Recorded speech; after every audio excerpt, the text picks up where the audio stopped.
Assalamu alaikum. This is Maruf Khan. Welcome back to another video. I hope you all are doing well. So इस video में हम लोग chapter 2 enzymes के short question answers करेंगे। Chapter 2 enzyme के 7 questions हैं short question answers. Question है why enzymes are specific in nature. Specific in nature इसलिए होते हैं क्योंकि हर इंजाइम के पास एक स्पेशल स्ट्रक्चर होता है, चार्ज प्लेस होता है जहाँ पे सबस्ट्रेट उस पर अटैच होता है, उसको हम कहते हैं एक्टिव साइट। एक्टिव साइट पे क्या होता है कि दो साइड्स होती हैं, एक होती है बाइंडिंग साइड और एक होती है कैटालाइटिक साइड। ये कॉम्प्लीमेंट्री होता है सबस्ट्रेट से। लाइक एक अगर एक्टिव साइड है तो लॉक एंड क्यू मॉडल अगर आपने पढ़ा हो तो बिल्कुल ये एग्जैक्टली सेम होता है कि जैसे कि लॉक में आप कोई स्पेसिफिक की डाल सकते हैं और उसी से वो ओपन होगा, वैसे ही एंजाइम कॉम्प्लीमेंट्री होता है एक सबस्ट्रेट के। तो ये क्या होता है कि कॉम्प्लीमेंट्री होता है to the shape of the substrate और हर एंजाइम के एक्टिव साइट से कोई स्पेसिफिक सबस्ट्रेट ही ज्वाइन होगा। एक्टिव साइट हमेशा बनता है अमीनो एसिड से, कॉम्प्लीमेंट्री एक पॉलीपेप्टाइड चेन होती है, तो दैट्स वाई ये स्पेसिफिक इन नेचर होता है क्योंकि इनका एक्टिव साइड स्पेसिफिक होता है, कॉम्प्लीमेंट्री होता है सबस्ट्रेट से। जो कोई स्पेसिफिक सबस्ट्रेट ही उसके एक्टिव साइट से बाइंड कर सकता है, फिट हो सकता है। क्वेश्चन नंबर 2 है why enzyme activity is directly proportional to enzyme concentration. So enzyme की एक्टिविटी डायरेक्टली प्रोपोर्शनल होती है एंजाइम की कंसंट्रेशन से। इसका ये मतलब होता है कि जितनी आप एंजाइम की क्वांटिटी को इंक्रीज करेंगे उतना ज़्यादा एंजाइम एक्टिविटी इंक्रीज होगी।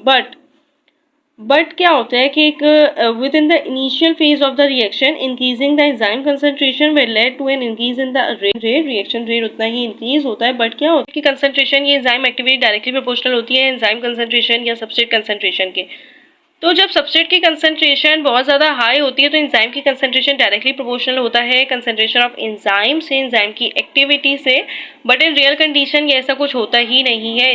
कंसंट्रेशन ऑफ एंजाइम जो है वो एक ऑलवेज लिमिटेड होते हैं हमेशा।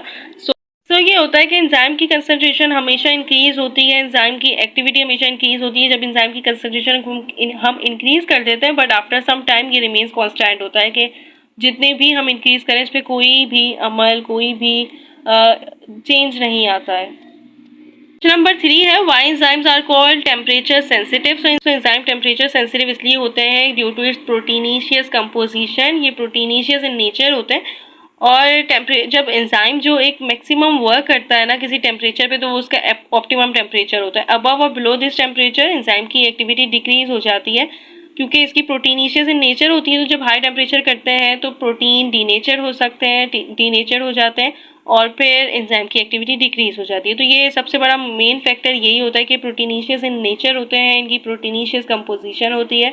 दैट्स वाई ये स्पेसिफिक होते हैं, दैट्स वाई ये सेंसिटिव होते हैं पीएच से, टेम्परेचर से। क्वेश्चन नंबर 4 है how enzyme reduces the energy of activation. So enzyme energy of activation को रिड्यूस करता है और दैट्स वाई एंजाइम की एक्टिविटी इंक्रीज हो जाती है। क्या होता है कि कुछ कंपाउंड्स स्टेबल होते हैं और वो दोनों एक दूसरे से नहीं कंबाइन कर सकते हैं, लेकिन अगर हम एंजाइम को उसमें डाल दें जो बायो कैटलिस्ट है जो इंक्रीज करता है रेट ऑफ रिएक्शन को, तो वो फिर एंजाइम क्या, वो दोनों कंपाउंड्स क्या होंगे, वो मिल जाएंगे और फिर एक सब्सटेंस बन जाएगा। तो इसकी वजह से क्या होता है कि एनर्जी ऑफ एक्टिवेशन वो मिनिमम अमाउंट ऑफ एनर्जी होती है जो किसी भी रिएक्टेंट को, किसी भी केमिकल ट्रांसफॉर्मेशन को स्टार्ट करवाने के लिए नीड होती है। तो ये एंजाइम रिड्यूस कर देती है एनर्जी ऑफ एक्टिवेशन को और फिर क्या होता है कि एंजाइम की एक्टिविटी, एनर्जी ऑफ एक्टिवेशन जब विदाउट एंजाइम बहुत ज़्यादा होती है और एंजाइम की वजह से एनर्जी ऑफ एक्टिवेशन डिक्रीज हो जाती है। तो वो कैसे होती है, एंजाइम रिएक्ट करता है एनर्जी रिच और एनर्जी पुअर मॉलिक्यूल से और फॉर्म करता है एक इंटरमीडिएट कॉम्प्लेक्स। ये आगे मॉलिक्यूल में, ये आगे जो कॉम्प्लेक्स है ये प्रोडक्ट और एंजाइम में ब्रेक हो जाता है। In this way activation energy low हो जाती है बाय द एंजाइम्स। जब ये लो हो जाती है तो बहुत सारे मॉलिक्यूल्स पार्टिसिपेट कर सकते हैं केमिकल रिएक्शन में। तो ये होता है इसका आंसर। 5 है how enzyme activity effect on substrate concentration. So enzyme activity directly proportional होती है सबस्ट्रेट कंसंट्रेशन की। एंजाइम एक्टिविटी इंक्रीज होती है with the increase in the substrate concentration, but जब तक अवेलेबल एंजाइम सैचुरेट ना हो जाए। जब एंजाइम सैचुरेट हो जाते हैं, सैचुरेट का मतलब हो जाता है कि फुल हो गए हैं। अब सैचुरेशन अगर आपने पढ़ी हो तो पानी में जितना भी नमक घोल लें, एक ऐसा वक्त आता है जब वो सैचुरेट हो जाता है, उससे उसके आगे शक्कर या जो सॉल्ट है वो नहीं मिक्स हो सकता है। तो ये वही सैचुरेशन है। जब तक सैचुरेशन ना हो जाए कि अवेलेबिलिटी सैचुरेटेड हो गई विद द सबस्ट्रेट के साथ, तो फिर कोई भी इंक्रीज नहीं होगी एंजाइम की एक्टिविटी में to a certain high level of substrate concentration. Number 6 है what do you mean by prosthetic group. So prosthetic group एक ऑर्गेनिक कोफैक्टर होता है। अगर आपने पढ़ा हो सिंपल एंजाइम होते हैं वो एंजाइम जिनके पास प्रोटीन होती है, और कंजुगेटेड एंजाइम वो होते हैं जिसके पास प्रोटीन भी होता है, नॉन प्रोटीन पार्ट भी होता है।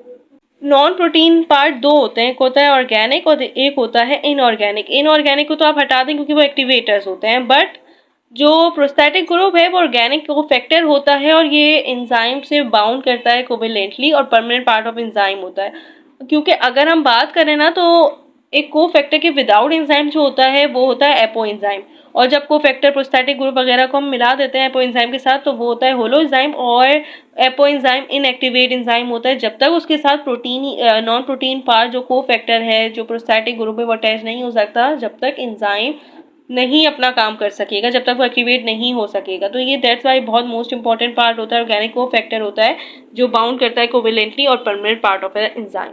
क्वेश्चन नंबर 7 है और ये लास्ट क्वेश्चन है, differentiate between the activators and the inhibitors. So activators और इनहिबिटर्स बहुत ईजी है। एक्टिवेटर्स वो मॉलिक्यूल्स होते हैं जो एंजाइम के साथ बाइंड करेंगे और उसकी एक्टिविटी को इंक्रीज कर देंगे, जबकि इनहिबिटर्स वो मॉलिक्यूल्स होते हैं जो एंजाइम की एक्टिविटी को डिक्रीज कर देते हैं। एक्टिवेटर्स नॉन प्रोटीन पार्ट होता है, आइंस होते हैं, ऑर्गेनिक मॉलिक्यूल्स होते हैं जैसे कि कैल्शियम, मैग्नीशियम वगैरह, आइंस, इसमें सारे एक्टिवेटर्स आ जाते हैं जो एक्टिवेट करते हैं। जबकि इनहिबिटर्स में 2 टाइप्स होती हैं मोस्टली, एक होता है रिवर्सिबल और एक होता है रिवर्सिबल। अगर आपने फीडबैक मैकेनिज्म पढ़ा हो तो आपको पता होगा कि फीडबैक मैकेनिज्म एग्जांपल है रिवर्सिबल नॉन कम्पिटिटिव इनहिबिशन की। तो इसमें नॉन कम्पिटिटिव इनहिबिशन आती है और 2 मेन टाइप्स होती हैं, रिवर्सिबल और इरिवर्सिबल। जबकि मोस्टली ड्रग्स यूज़ होती हैं फॉर इनहिबिटर्स, ये इनहिबिट कर देती हैं जब भी एंजाइम ने बहुत ज़्यादा प्रोडक्ट वगैरह बना लिए और उसकी अब नीड नहीं है क्योंकि एंजाइम एनर्जी को यूज़ करता है। तो अब जब नीड ही नहीं है तो क्या होगा कि इनहिबिटर जाएगा एंजाइम नंबर 1 पे जाके बोलेगा कि भाई अब तुम नहीं बनाओ प्रोडक्ट, हमें ज़रूरत ही नहीं है। तो ये होता है इसका काम। दैट्स इट, अल्हम्दुलिल्लाह हमने ये चैप्टर भी कर लिया है, मोस्टली मैं चैप्टर्स करवा चुकी हूँ। If you have any query regarding these question answers, so let me know. Inshallah, I will tell you and solve your query. And if you like this video, then share with your friends too. Subscribe to my YouTube channel. Allah Hafiz.